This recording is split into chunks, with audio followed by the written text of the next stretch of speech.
From Vision to Mission, Part 1, Acts chapter 9, verses 12 to 20. The Lord brought into my presence a particular book.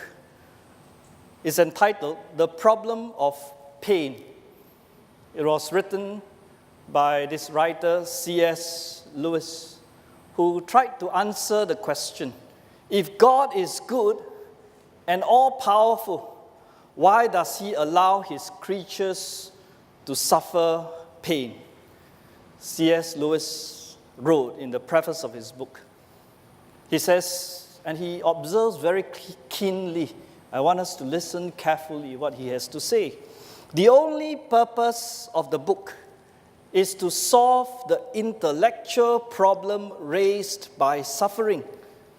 For the higher task, he says, for the higher task of teaching fortitude and patience, I was never fool enough, he said, to suppose myself qualified, nor have I anything to offer my readers except my conviction that when pain is to be borne, when you experience pain, what do?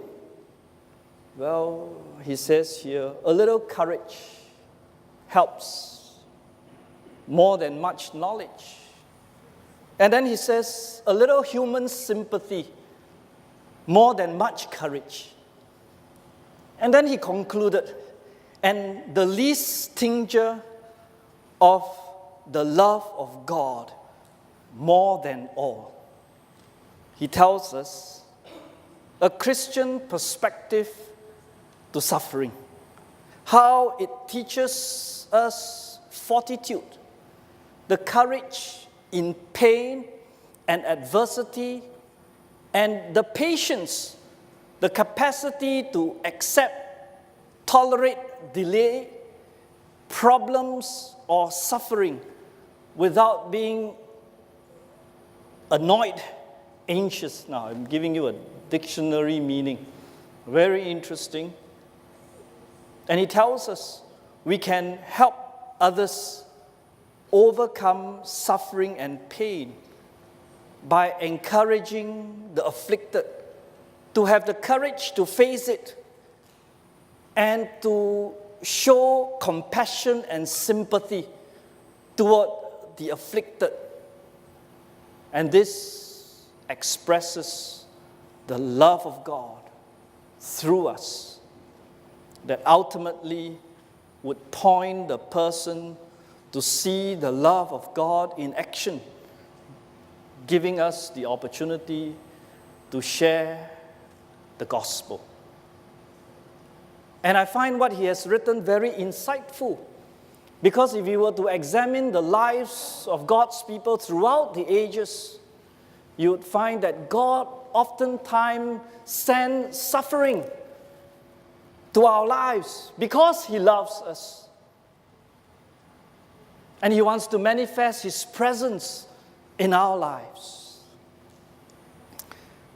There was a man who was happily married, and he was all set to join the Military Institute of Foreign Languages in California, USA, as an Asian language instructor, when cruel hand of fate struck him. Suddenly, he realized that he was becoming blind. And this was a testimony that he has written in the 1970s. And he tells us that gradually he was losing sight of the world around him. And as a teacher, he needs his eyes in order to teach. And so as his eyes became gradually more blurry, he had to try to teach his students, and oftentimes he tried to memorize. But to his dismay, Right? He found that his eyesight was not getting better. He looked for doctors. He sought many, many doctors, treatment after treatment, but no avail. And then he testified. He says that the thing I had dreaded most had come. I felt as if both my body and spirit were bound together and thrown into a dark hell of despair. You know, darkness, the loss of sight, is a very grave thing. And he says, I was on the road to death all alone. There was no one who could walk with me. Not even my mother, not even my wife, not even my 2 daughters. You know, when he contracted the disease, his wife said, I cannot take care of you anymore. And so, wife and daughters left him. It was a most tragic time in his life. He was all alone. His world was plunged into darkness, and he wrote, my body and mind was engrossed in a suicidal attempt. He says that I was in this house, and I was there for many days, and he says that I was groping in the dark. And he says that my senses, my hands, and the rest of my body had never felt so sensitive. When he had lost his sight, he had to feel with all the other senses that he had. And it was during that time of testing, that time of loss, where he tried to take his own life. So he took a rope, and he got a chair, and he climbed up, and he thought that he's going to end his own life. And then he realized that there are still things that are not settled. And he fell down, and he was on the ground, unconscious for a while. And then he wrote, he testified. He heard a voice, said, John, John, I heard someone calling me, not thunderous, but loud, continuous. The voice seemed to fill up the room. Taken aback, I opened my eyes to see the bright light shining in my room and sweet-smelling fragrance filling me. Still ringing around me, the voice continued to shout my name, ordering me to get up. Who are you? I blurted, and did not realize that I could miraculously hear and see. Where are you? Frantically waving my arm, he says, I ask over and over again, I am Jehovah, your God. Don't say you are all alone, because I'm always with you. You will know that you are not alone. Read page 320 of the Old Testament. This was the testimony, a real-life testimony. At times he comes to Singapore, and there was a film that was made. The blind Korean pastor, if you have heard of the story. And so he said, which page? 320. And that voice repeated, fading away. And then he heard the voice again. I seem to see a bright light too. And he says, I'm not alone. He is with me, I said to myself. He clearly told me he was Jehovah, my God. And he says, it puzzles me why God manifested himself before me when I was not seeking him. He says, 37 years of my life, I had not had any personal encounter, experience of knowing God. He was born the son of a pastor. For many years, from his young age, he had gone to church. But he had not a saving knowledge of the Lord Jesus Christ and how long God was left out of his consciousness, he said, I could not remember. He says that he had been forgotten for a long time. And he says, how and why he appeared to me at this crucial time to tell me that he was still with me. That's something, he says, I just could not know. He said, he would prove himself. It couldn't be real. It was incredible. My heart was pounding from the incident. God's message to me, page 320 of the Old Testament. And so he managed to get out of his house, and he was in the street, and he managed to find a student walking along the way. And he realized, before that, he realized that he has lost not only his sight, but he also lost his hearing. But when he went out into the street, he says that my hearing came back to me and I could hear again. And I managed to stop somebody and ask that person, right, holding my Bible in my hand, to read to me page 320. What's page 320? And it says it's Joshua chapter 1. I had never paid attention, he says, to that chapter before.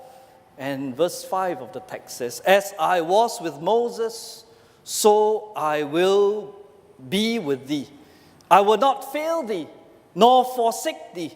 Only be thou strong and very courageous, that thou mayest observe to do according to all the law which Moses my servant commanded thee.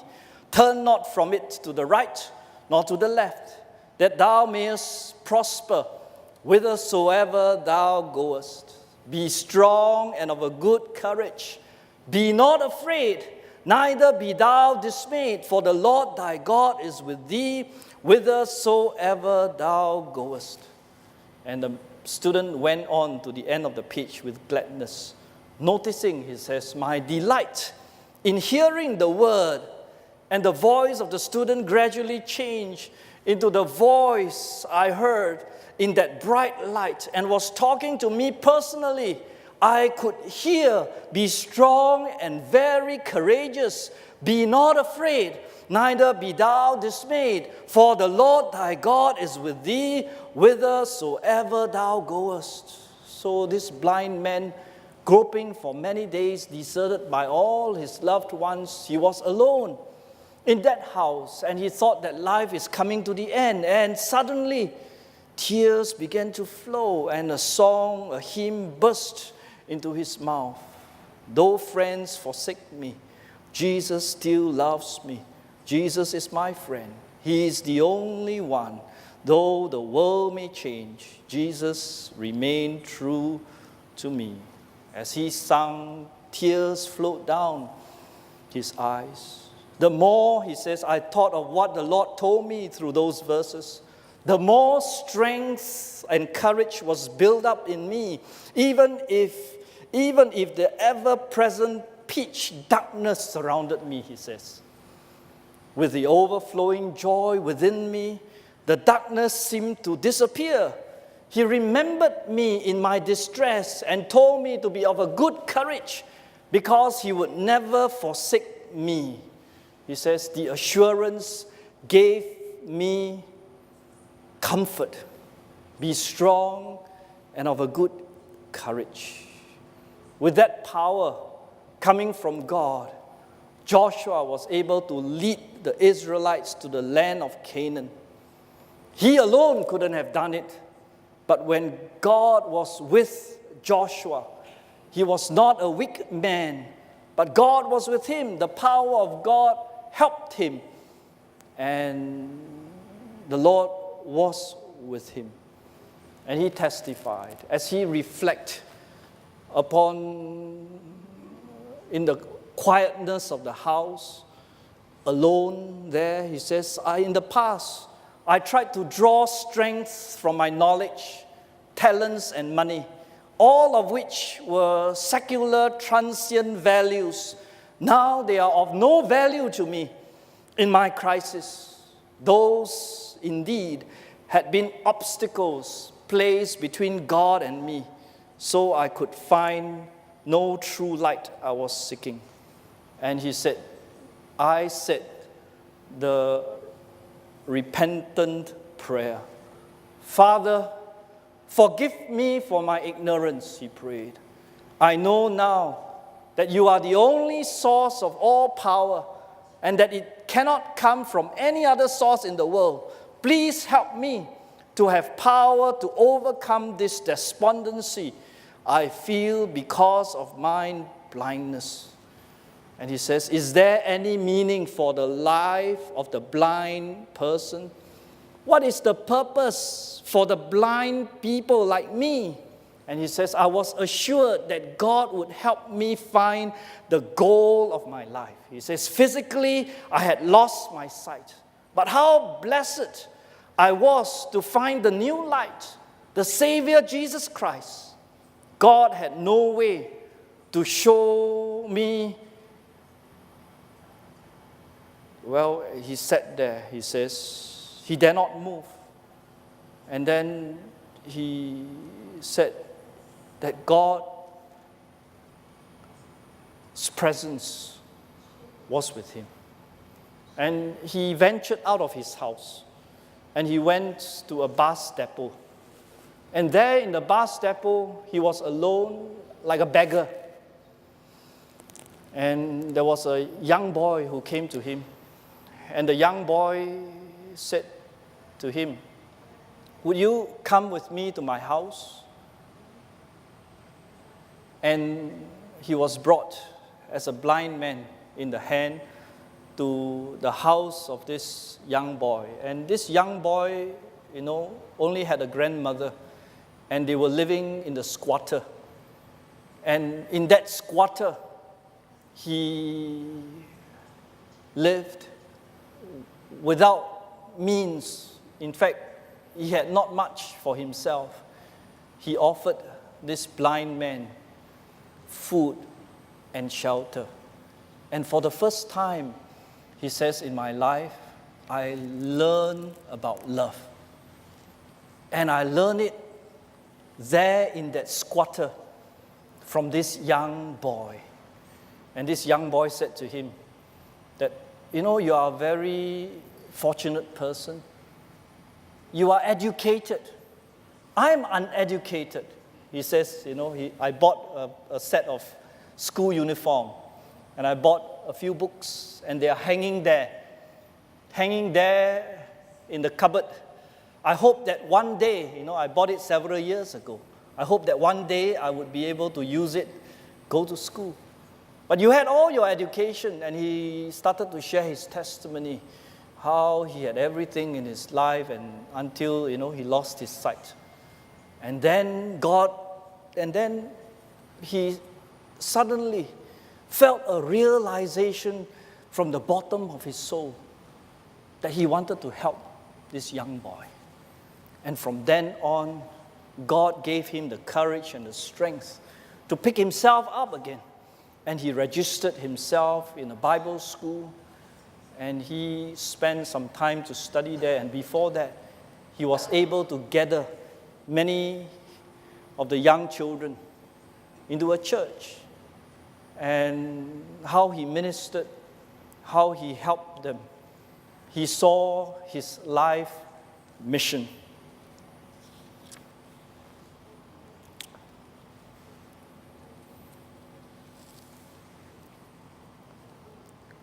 He thought that he had lost his usefulness in life.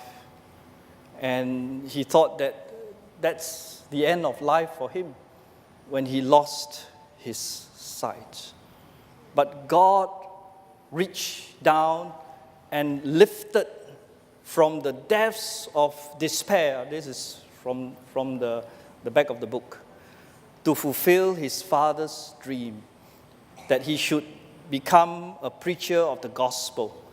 Through years of hard testing, Reverend John An today heads the New Light Presbyterian Church of the Blind, New Light Evening School, New Light House for the Blind,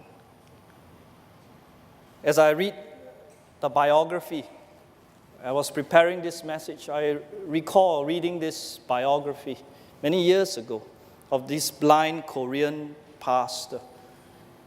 I thought it gave me an idea of what the Apostle Paul was going through when he was struck down by the bright light from heaven on the road to Damascus. What was he doing? He was persecuting Christians. And, his life was a total change, before and after, just like this man, Mr. An. Wherever the believers fled after, Stephen was killed 2 chapters before, how he was martyred, and this man Saul was there watching. Right? And then he was given the mandate to pursue all these Christians and persecute them. We are told that he was authorized letters to bring from the high priest. Now, I was reading through some of the facts concerning the power of the high priest. They had a great influence. Right? They can command the activities in the synagogues all over the Roman Empire. And when he gave orders to persecute, it's not like the church today. We don't have the power to put anybody in prison for any wrongdoing. But during those times, they had that power. And this was what the Apostle Paul was doing. He thought he was doing the right thing, and this was what God had wanted him to do. And suddenly, God arrested him. The Apostle Paul's conversion. As you read this text in Acts chapter 9, you'll find that it will be repeated again in Acts chapter 22, Acts chapter 26. A lot of space given to the testimony of the conversion of this man, because it was significant. The conversion of this man will change the landscape of the Roman Empire henceforth for the next 30 years. He will be the man whom Christ was sent to set ablaze the gospel throughout the Roman Empire. And within the next 100 years or so, the Christians would populate the Roman Empire. And by the year 300, 400 AD, you'll find that the emperor himself was converted. And for the first time, it became a Christian empire. The state and the church came together. That was how that movement from this conversion brought about that kind of an impactful change to the world around. What happened? Well, this Christ, this God of the Old Testament is real.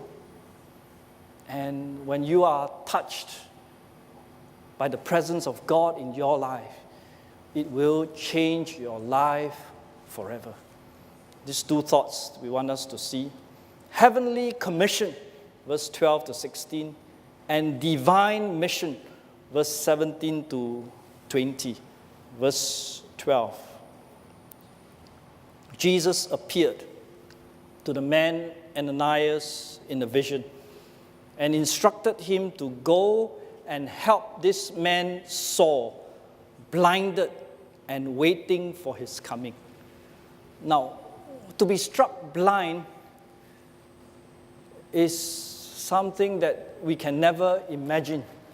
Right? People having the full advantage of sight. But as you read the biography of this man, John An, you have an idea of what it is to be blind, what it is to lose your sight. The impact is great. So for the Apostle Paul to suddenly lose his sight at the height of his usefulness, so-called, right? At least he thought that was what he was doing. Right? Useful in the sight of God, doing the will of God, until he was arrested by Christ himself to tell him that he was going the wrong way. Right? You realize that oftentimes in the life of many of God's people, many testimonies, how they would go and they would go their own way and they don't want God in their lives. They totally wipe God out of their mind. And they don't want to remember anything of God. But the strange thing is this, if you study the testimony of this man, you study the testimony of the Apostle Paul, God didn't leave them alone. But God came to them, and this was the testimony of this man, John An. And this was also the testimony of the Apostle Paul. How God came and God's presence was manifested in our lives through pain, through suffering. That's what the man C.S. Lewis is telling us when we begin.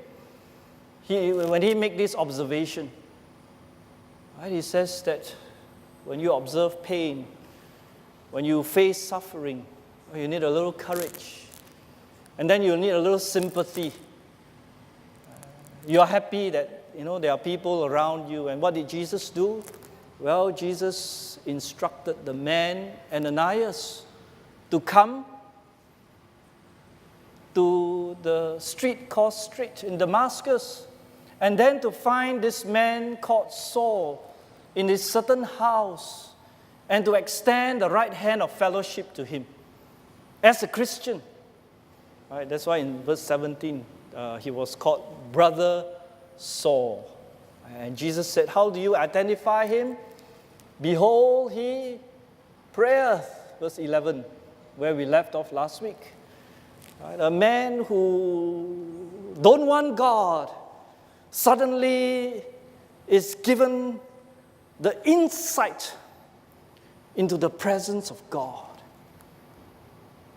Dear friends, this is the experience of many a child of God. Is this not your experience? Before you come to know God, we were lost. We don't know where we are going. And suddenly, something happened to us. And we are arrested by that event, by that happening. And very often, you find in the life of God's people that something happened.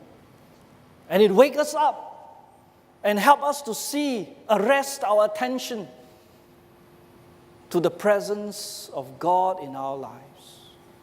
And so, suffering, as we look at it in a Christian perspective, right, God allows it so that we may experience His presence in our lives. And verse 12 says, and this man has seen in the vision a man named Ananias coming in and putting his hand on him, and he might receive his sight. So, two visions were given. One vision to Ananias, to ask Ananias to go and find this man Saul. Right? He identified him as a man who is praying.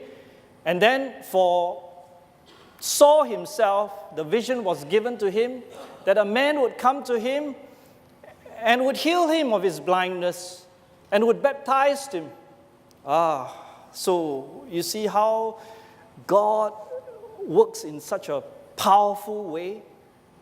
How do you go about, orchestrating such events? You realize that you can't. It is divine, supernatural. God is real. He is truly powerful. And He wants us to get to know Him personally. Last week we said the life of Sabdu Sundar Singh, how God appeared to him 1905, 1904, and 1905 at the end of it he was baptized. That vision of Christ caused him to set ablaze the entire Indian continent in the last century. And then we said another 23, 24 years later to another man, Dr. John Sung. He also received the vision of Christ and his commission. And then he came and he preached the gospel. We are the fruit, you may say, of that changed life. Is it real?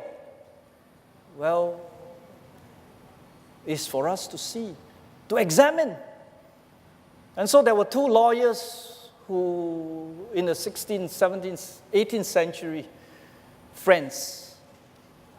They were non-Christians. They wanted to prove that the Apostle Paul's conversion and the resurrection of Jesus Christ were false. So they want to challenge the Bible. And these are men with very keen mind. And they attempted to write 2 books to disprove. And they spent all their time in their study and their research. And today we have these 2 epic books written by these 2 men. They became Christians. They said that you just cannot overturn the facts, the truth of the Christian faith. And that is why the Lord wants us to be comforted. If we have experienced the presence of God in our lives,